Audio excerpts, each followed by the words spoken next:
बच्चों नमस्कार, शिवाजी की पाठशाला में आपका स्वागत है। बच्चों आज मैं आपको कक्षा 7 विज्ञान के इकाई 7 जंतुओं में पोषण के अभ्यास प्रश्नों को करवाने जा रहा हूं। यहां पे बच्चों निम्न प्रश्न आपके सामने दिए गए हैं, इनको ध्यान से देखना है और समझना है आपको। देखिए, निम्नलिखित में से सभी विकल्प चुन कर लिखिए। सही विकल्प को चुन कर लिखना है आपने।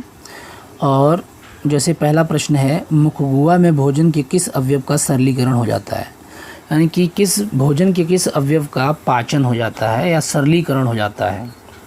क्योंकि पाचन की प्रक्रिया हमारे मुख से ही शुरुआत हो जाती है, मुख गुहा से। तो यहाँ पर कार्बोहाइड्रेट जो होता है उसका सरलीकरण हो जाता है। ठीक है, तो इस प्रकार से कार्बोहाइड्रेट जो है इसका पाचन या इसका सरलीकरण हमारे मुख से होता है। भोजन का पाचन पूर्ण कहाँ होता है? देखिए, भोजन का पाचन हमारा छोटी आंत में पूर्ण हो जाता है बच्चों। तो छोटी आंत इसका सही उदाहरण उत्तर होगा। कृंतक दांत का कार्य है। कृंतक क्या करते हैं? क से कृंतक, क से काटना, काटने का काम होता है इनका। ठीक है, और चबाने का काम, पीसने का काम हमारे जो अग्र चवर्णक और चवर्णक करते हैं। ठीक है, और रदनक का काम क्या होता है? फाड़ने का काम होता है। तो आपने देख लिया, काटने का काम कृंतक करते हैं। देखिए, लार में पाए जाने वाले एंजाइम को क्या बोलते हैं? लार में पाए जाने वाला एंजाइम होता है टाइलिन। तो आप ध्यान रखिएगा, इसको बड़ा आसान है, टाइल से याद कर लीजिए इसको, कभी ज़िंदगी में भूलेंगे नहीं। टाइल देखी होंगी आप, घर में हम लोग लगाते हैं, उस पर बच्चे क्या करते हैं? लार गिरा देते हैं। ठीक है, ऐसे याद कर लेना। बच्चे लार गिराते हैं और उसको फिर लार को गिराने के बाद क्या करते हैं? उस लार से खेलते भी हैं। तो इसी तरह से याद कर लीजिए इसको। टाइलिन को टाइल से याद कीजिए, और ये लार में पाया जाता है। एक ऐसा एंजाइम है जो कि हमारी लार में पाया जाता है और जो पाचन क्रिया में सहायक होता है, कार्बोहाइड्रेट को बदलने में, सरलीकरण करने में सहायक होता है। ठीक है, आगे देखिए, तो इसका सही उत्तर क्या होगा? टाइलिन। मंड का पाचन कहाँ होता है? मैंने आपको बता दिया है, कार्बोहाइड्रेट भी बोलते हैं मंड को। तो मंड का पाचन हमारे मुख गुहा में होता है। कहाँ पे होता है? मुख गुहा में होता है। तो यहाँ पे आप इस तरीके से इसको लिख देते हैं। हम इसको थोड़ा छोटा कर लेते हैं, ये तो ये हो जाएगा आपका मुख गुहा। ठीक है, मुख गुहा में होता है। और इसके अलावा dash dash dash and dash दांतों के 4 प्रकार हैं। तो कौन कौन से हैं बताइए? कृंतक होता है पहला, कृंतक। ठीक, उसके बाद रदनक और अग्रचवर्णक,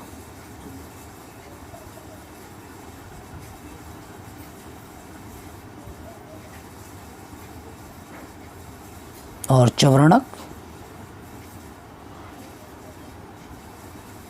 ठीक है, कृंतक, रदनक, अग्रचवर्णक और चवर्णक, ये 4 होते हैं हमारे। ठीक है, आगे देखिए, अमाशय में डैश एंड डैश का स्राव होता है। देखिए, अमाशय के अंदर ही पाचक रस, जैसे कि हम बोलते हैं जठर रस, तो जठर रस का होता है। और HCl यानी हाइड्रोक्लोरिक अम्ल, HCl का होता है, जिसको बोलते हैं हाइड्रोक्लोरिक अम्ल। अमीबा अपने भोजन का किसके द्वारा पकड़ता है? अमीबा अपने भोजन को डैश के द्वारा पकड़ता है। देखिए, पादापों के द्वारा पकड़ता है, पादाभों। अमीबा कुछ इस तरीके का होता है, आपने देखा होगा। तो ये जो आप देख रहे हैं, ये संरचनाएं जो होती हैं, ये 2, इनको पादा बोलते हैं, इन्हीं को पादा बोला जाता है। और इसी में जब कोई यहाँ पर सूक्ष्म जीव या कुछ आ जाता है तो ये इसको पकड़ लेते हैं और अंदर खींच लेता है। ठीक है, तो इस प्रकार से अमीबा पादापों के द्वारा जो है अपने भोजन को पकड़ता है और इन्हीं के द्वारा चलता भी है। ठीक है, चलने का कार्य भी करता है। कॉलम अ को कॉलम व से मिलाना है। कार्बोहाइड्रेट क्या है? ये शर्करा क्या है? एक प्रकार का ये कार्बोहाइड्रेट है। प्रोटीन क्या है बताइए? अमीनो अम्ल जो होते हैं वो प्रोटीन होते हैं। और बसा अम्ल और ग्लिसरॉल, ये सब क्या है, ये हमारे बसा होते हैं। ठीक है, तो इस तरीके से हमने ये देख लिया। तो बसा अम्ल या ग्लिसरॉल जो है वो बसा होते हैं, अमीनो अम्ल क्या होते हैं, प्रोटीन होते हैं, और शर्करा क्या है, वो एक तरह का कार्बोहाइड्रेट है। आगे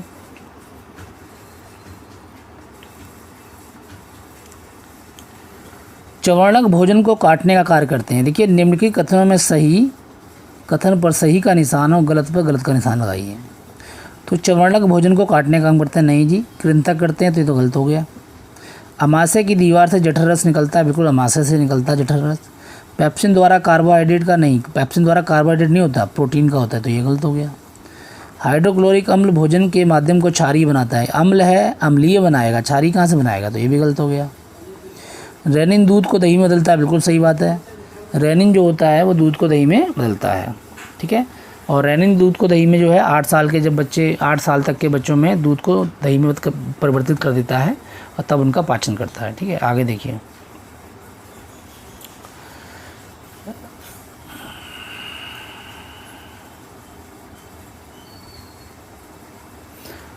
यहाँ पे देखिए, ये कह रहा है कि निम्नलिखित पाचन अंगों को सही क्रम में लगाइए। पाचन अंग है तो सबसे पहले मुंह से शुरुआत करते हैं। ये हो गया मुख गुहा, पहले मुंह, फिर मुंह के बाद मुख गुहा होगा। मुख गुहा के बाद क्या होता है बताइए भाई, ग्रास नली होगी जिसको ऑसोफेगस भी बोलते हैं, तीसरे नंबर पे। उसके बाद ग्रास नली कहाँ जाती है, अमाशय में जाती है, यानी पेट जो हमारा होता है उसमें, 4 नंबर पे ही हो गया। फिर अमाशय से छोटी आंत में जाता है, यानी कि ये 5 नंबर हो गया। फिर बड़ी आंत में जाता है, ये हो गया 6 नंबर। फिर मलाशय में इकट्ठा होता है, जो अपशिष्ट पदार्थ होते हैं जो बच जाते हैं, और उसके बाद लास्ट में कहाँ जाता है, अमाशय के बाद गुदे में, यानी कि ये लास्ट में गुदा हो जाता है। ठीक है, तो इस प्रकार से आपका ये हो गया। ठीक, भोजन को चबाने आहार नाल के कौन से भाग द्वारा निम्नलिखित क्रियाएं संपादित, चबाने का कार्यक्रम करते हैं, दांत करेंगे। ठीक है, दांतों द्वारा होगा। जीवाणु नष्ट कौन करता है, हाइड्रोक्लोरिक अम्ल, यानी कि अमाशय द्वारा होता है जीवाणु का नष्ट, क्योंकि ये बोल रहा है आहार नाल में, तो ये अमाशय, अमाशय द्वारा जीवाणुओं का नष्ट होता है। पचे हुए भोजन का अवशोषण कहाँ होता है, छोटी आंत में।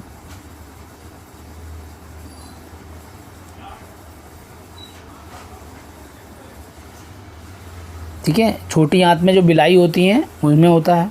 ठीक है, सेलुलोज का पाचन कहाँ होता है बताइए, सीकम में, आंदनाल में होता है।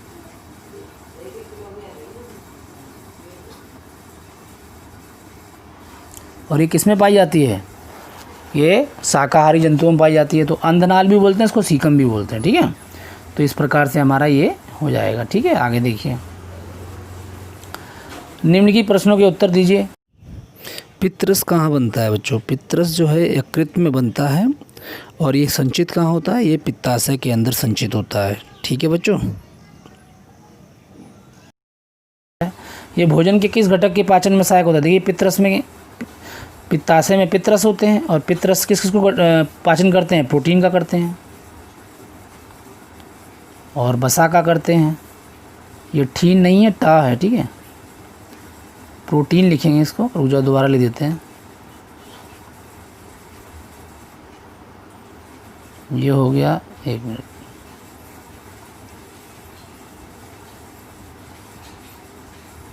ये हो गया प्रोटीन और बसा।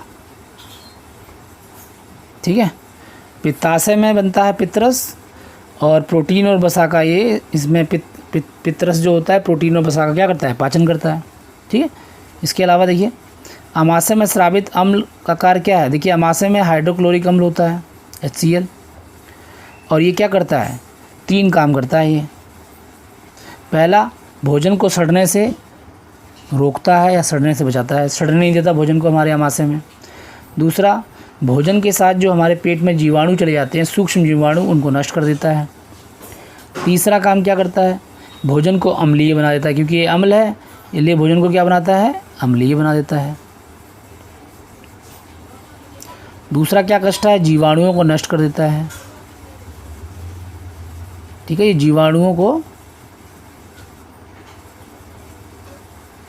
नष्ट कर देता है। ठीक है, लिख लेना खुद ही बच्चों। इनमें मैं देखिए आपको लिखना है, मैं आपको उत्तर बता रहा हूँ, बिल्कुल आप लोगों को मैं लिख के नहीं दूंगा एक एक चीज़, जो आप उसको कॉपी कर लो। ये सब मैं पढ़ा चुका हूँ, लेकिन आपको फिर भी मैं समझा दे रहा हूँ एक की कैसे लिखना है। खुद लिखने की कला अपने अंदर डेवलप करनी है। ठीक है, अभी तक कुंजी और गाइड से जो आप लिखते आए हैं ना, वो लिखने वाला सिस्टम बंद कर दीजिए बच्चों, वो बिल्कुल मत लिखिए। उससे लिखने से क्या होता है, कभी आप ज़िंदगी में लिखना नहीं सीख पाएंगे। ठीक है, और आपको जो मैंने पीछे चैप्टर पूरा पढ़ाया उसको दोबारा से देखेंगे तो आपको सब समझ में आ जाएगा। ठीक, आगे देखिए, ये हो गया आपका 3 काम हो गए। एक तो भोजन को अम्लीय बनाता है, दूसरा जीवाणुओं को नष्ट कर देता है जो भोजन के साथ अंदर चले जाते हैं, सूक्ष्म जीवाणुओं को, और तीसरा कार्य क्या बताया था मैंने, सड़ने से, यानी जो भोजन होता है उसको सड़ने नहीं देता पेट के अंदर, और हड्डियों को भी गला देता है। ये जो मांसाहारी लोग होते हैं, मांसाहारी लोग मांस खाते हैं, हड्डी यदि अंदर चली गई तो वो भी गला देता है इसके लिए। ठीक है, ये कार्य होते हैं इसके लिए। शाकाहारी जंतु की आहार नाल की विशेषता क्या है, देखिए शाकाहारी जंतु की आहार नाल जो होती है, छोटी आंत और बड़ी आंत के बीच में, यहाँ पर ये क्या होता है, देखिए ये छोटी आंत है, ये बड़ी आंत है, तो यहाँ बीच में अंधनाल होती है। क्या होती है, अंधनाल,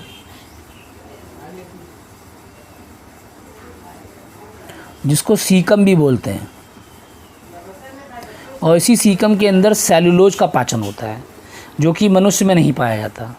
और सेलुलोज किस में पाया जाता है, सबसे ज़्यादा घास में। तो जो शाकाहारी जंतु होते हैं, जैसे गाय है, भैंस है, बकरी है, ये लोग क्या करते, ये सबसे ज़्यादा क्या खाते हैं, घास खाते हैं। और घास के अंदर सेलुलोज बहुत पाया जाता है, और सेलुलोज का पाचन जो होता है वो अंधनाल के अंदर और सीकम के अंदर होता है। ठीक है, तो इनकी जो शाकाहारी जंतुओं की आहार नाल की सबसे बड़ी विशेषता ये है कि इनकी आहार नाल में, यानी कि छोटी आंत और बड़ी आंत के बीच के अंदर अंधनाल पाया जाता है। ठीक है, और यही अंधनाल के अंदर किसका, सेलुलोज का पाचन होता है, यही विशेषता होती है इनकी। आगे देखिए, सूक्ष्म जीव अमीबा में भोजन का अंतर्ग्रहण और पाचन चित्र द्वारा बताइए। देखिए इसमें पाचन होता है पादापों के द्वारा, यानी पाचन अंतर्ग्रहण कैसे करते हैं भोजन का, ये पादापों के द्वारा करते हैं। और पाचन कैसे करते हैं देखिए, और उसका चित्र बनाना है। तो ये आपकी बुक में दिया गया, मैं उसी बुक को दिखा देता हूँ आपको। और इसमें अगला प्रश्न भी देख लीजिए, मानव की आहार नाल का नामांकन चित्र बनाइए। तो ये दोनों देख लीजिए यहाँ पे ये अमीबा, ये अमीबा बना है। सबसे पहले क्या हो रहा है यहाँ पे, इसको देखिए, ये चित्र बनाना है आपको। और यहाँ पे एक कोशिक जीव है अमीबा, एक कोशिका का बना होता है, और ये अपनी आकृति बदलता रहता है निरंतर। इसकी आकृति कभी एक जैसी नहीं रहती, अपनी आकृति बदलता रहता है, स्थिति बदलता रहता है। इसकी कोशिका से एक अथवा अनेक अंगुली जैसे प्रवर्ध निकले होते हैं, और इन्हीं प्रवर्धों को पादाप बोलते हैं। यानी पादाप हैं जो ये, जैसे ये क्या है, ये पादाप निकले हुए हैं इसमें से। ठीक है, और अमीबा को गति भी देते हैं ये, और भोजन पकड़ने में भी सहायक होते हैं पादाप। अमीबा सूक्ष्म जीवों को ग्रहण करता है, यानी अपने जैसे सूक्ष्म जीवों को खाता है ये, यानी इनको ग्रहण करता है इन्हीं पादापों की मदद से। ठीक है, और जैसे ही इसे अपनी कोशिका झिल्ली के समीप भोजन का एहसास होता है, क्या करता है, खाद्य कणों के चारों ओर पादाप विकसित करके कपनुमा संरचना के अंदर उसे निगल लेता है, और खाद्य पदार्थ उसकी खाद्य घानी में फंस जाते हैं। देखिए इनके अंदर होती है खाद्य घानी। पहले क्या करेगा, पहले अपने पादापों को बड़ा करता चला जाएगा धीरे धीरे, और कपनुमा संरचना बना लेगा कप की तरह, और फिर उसको फंसा लेगा, बाहर नहीं निकलने देगा। फिर उसको अंदर ले जाता है, और अंदर क्या होती है, खाद्य धानी। ठीक है, वहाँ पर ये खाद्य धानी में क्या करता है, ये इनको ले जाने के बाद ये पादाप विलुप्त हो जाते हैं, इसके गायब हो जाते हैं, विलुप्त हो जाते हैं। और खाद्य दानी में क्या होता है, पाचक रस होते हैं, और पाचक रस के द्वारा क्या होता है, इसका पाचन हो जाता है उस सूक्ष्म जीव का। ठीक है, इस प्रकार से ये भरण पोषण करते हैं अपना। ठीक है, तो ये है, और इनका चित्र बना लीजिएगा ये आप। ये देखिए धीरे धीरे क्या कर रहा है, यहाँ सूक्ष्म जीव आया, इसने पादप बनाया, और धीरे धीरे पादप बना के इसको खा जाएगा, और खाद्य धानी के अंदर ले जाएगा, और वहीं पे पाचक रस होते हैं, और ये पाचक रस के द्वारा ये पच जाते हैं। ठीक है, ये होता है अमीबा का चित्र बना लेना इसको। ठीक, अगला है मानव की आहार नाल का नामांकित चित्र था। अब देखिए, अब मानव की आहार नाल का नामांकित चित्र बनाना है आपको। तो ये रही मानव की आहार नाल। ये तो थी, इसको छोटा करते हैं, और ये रही मानव की आहार नाल, ये बना लीजिएगा। ठीक है, ये देखिए आहार नाल शुरू हुई, यहाँ से मुख से, फिर ये मुख गुहा आया, फिर ग्रास नली आई, फिर अमाशय आया, फिर छोटी आंत आई, फिर बड़ी आंत आई। ठीक है, और बड़ी आंत के बाद यहाँ पे लास्ट में मलाशय और गुदा है। ठीक है, बड़ी आंत के बाद क्या क्या है, मलाशय, और ये मलाशय हो गया, गुदा हो गया। ठीक है, तो इस तरीके से ये सारे के सारे हमारे आहार नाल के अंग हैं। ठीक है, इसके अलावा ग्रंथियाँ जो पित्ताशय और यकृत, ये हमारी ग्रंथियाँ भी होती हैं। ठीक है, ये भी आप बनाना चाहें तो बना लें, लेकिन ये पूरा का पूरा चित्र यदि आप बनाना चाहें तो ये मानव पाचन तंत्र का चित्र है। तो ये था बच्चों हमारा पूरा का पूरा चैप्टर, मैंने आपको पूरे अभ्यास करवा दिए हैं। यदि इन अभ्यासों में कोई प्रश्न आपको ना समझ में आया हो तो आप मुझे कमेंट बॉक्स में ज़रूर पूछिएगा। ठीक है, और बस इतना ही है, और कोई कन्फ्यूजन हो तो आप उसे व्हाट्सएप पे भी मैसेज कर सकते हैं मेरे, और यदि कोई और प्रॉब्लम है तो आप लिखकर जो है उसको व्हाट्सएप के ऊपर भेज दीजिएगा, मैं आपको उसका रिस्पॉन्स भी कर दूँगा। ठीक है बच्चों, थैंक यू वेरी मच बच्चों फॉर वॉचिंग दिस वीडियो।